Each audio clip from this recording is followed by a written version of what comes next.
And that is Congressman Richard Neal, who's a great friend of former President Clinton, a great friend of Michael Coakley, and a great friend of my friend Jim McGovern.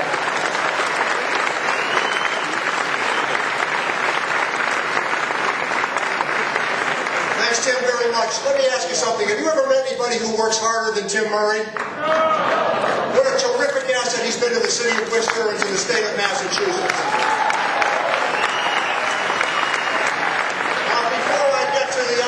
Here to introduce Jim McGovern in just a couple of seconds. I worked with Bill Clinton all of those years, and I want to take you back to what things were like on January 19th of 2001.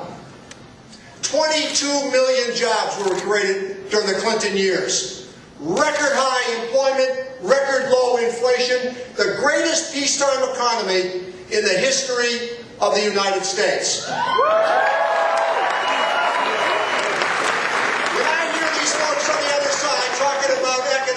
I'm stunned based on what they left America after 8 years during the Bush administration. I look back at those years when we invaded Iraq and cut taxes 6 times. $2.3 trillion. That's the number that we keep hearing. That's the number that was taken out of the American economy while we invaded Iraq, which is now going to cost us more than $1 trillion.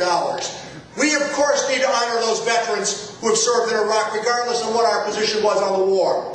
They deserve our support when they return home, and it's going to be expensive, and we need to continue to support them.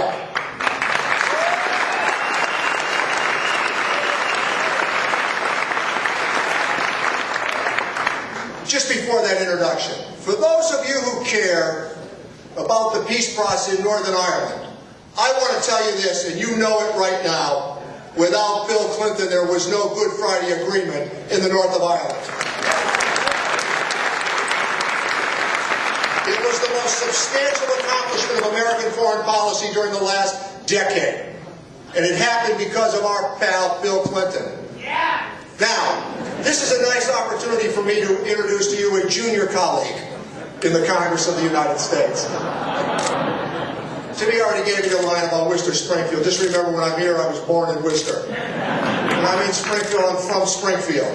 But I want to tell you something. You've got a terrific congressman here in the city of Webster. You couldn't have a better friend. You couldn't have a more loyal ally. You couldn't have a more aggressive advocate than you have in Jim McGovern. He's also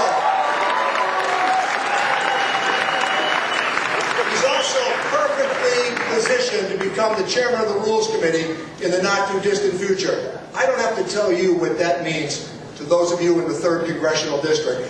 Our friend, Jim McGovern.